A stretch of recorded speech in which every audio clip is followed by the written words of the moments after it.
you bring in a wrestler to portray. Is this, I'm not even kidding when I say this, is this a Russo idea? Is this a McMahon idea? Where do the hoes, like, who deserves credit for the hoes? I think Godfather. Wow. That's fantastic. Because a pimp's got to have hoes. So this pimp winds up getting to the semifinals of the Brawl for All that summer. He eventually loses to Bart Gunn, who's the winner. I have a feeling when Godfather first hears about this concept, he's one of the first guys to say, "Oh, I'm in." Only had to ask him once. Yeah, I would imagine. Let's talk about how he winds up losing to Bart Gunn. And then eventually the Nation is disbanded in the fall of 1998. And he becomes a lot more colorful. Pretty much a different costume every week. And he starts with the more memorable catchphrases.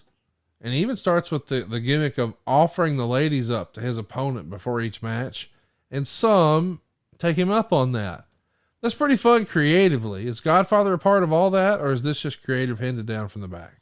No, Godfather was definitely a part of all of it, and had his ideas and how that character should be portrayed. And you know, he was really into it, because I say this was as close to Bear as you could get. Just really, really fun stuff here. It can't be emphasized enough just how over this Godfather character was during the era. I mean, just once the music starts, and I feel like sometimes we underestimate the power of music, but just that opening, the pop is huge. Yeah. And the crowd just catches on to the catchphrases immediately. I mean, it's just, this is a perfect moment in time. I don't know that it would have worked in almost any other era, but it's fantastic, is it not? Again, yeah, it definitely wouldn't work in today's era, but at the time it was a fun character. You know, it wasn't offensive, right? And it was fun. Those who got it, man, it was about having fun and it being a party. Well, it was, man, super fun. I mean, even the finish is called the Ho Train. It's a running splash into the corner. He even wins the IC title in April of '99. He beats Goldust. He's supposed to lose the title to Owen at Over the Edge. Unfortunately, we know what happens that night. That doesn't happen. So he loses it to Jeff Jarrett 2 nights later. And he's always kind of been an interesting choice because A, he was a big fella. And B, that belt's always kind of been known as, like, amongst the quote unquote smart marks, this is where you get the best matches. So it's always on guys like Brett or Sean or Razor or Perfect or whatever. But, Godfather. Well, and then there's the Godfather.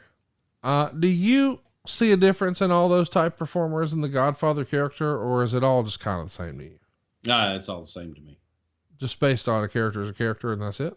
Yep. Yeah, I get that.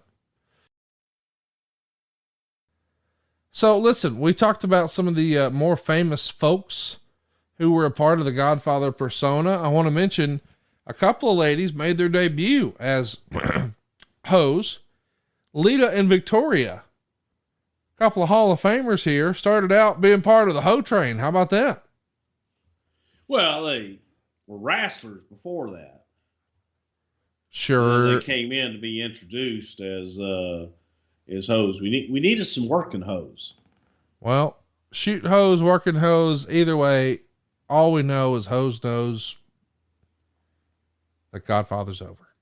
So much so they had a Ho Train match. Not a lumberjack match, a Ho Train match, Bruce. At the Georgia Dome, October of 1999.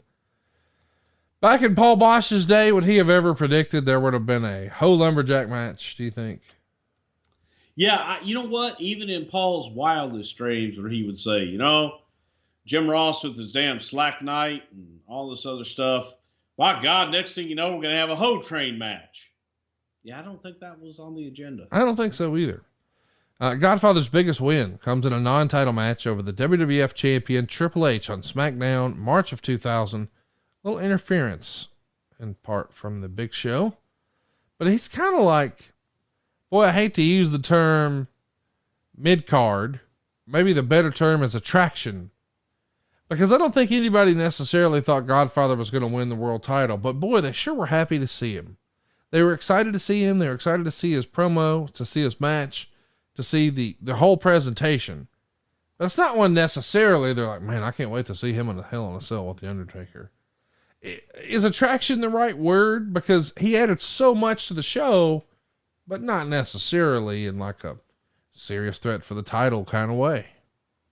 Yeah, I think he was a fun let me up. Yes. It's an opportunity for the crowd to go, oh, Train! And do the sayings and kind of get behind him. He was very popular, but no, I don't think anybody wanted him to be champion.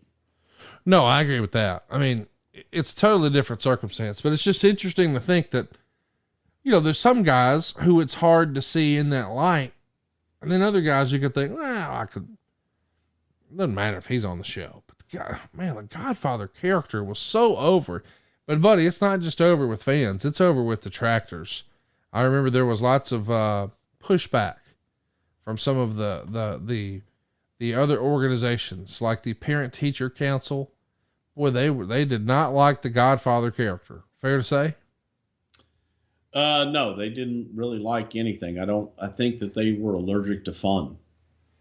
Well, I know it was rough. I know that. And I know that from what I understand, there was even, because they made such a big stink, perhaps there were threats of sponsors dropping out.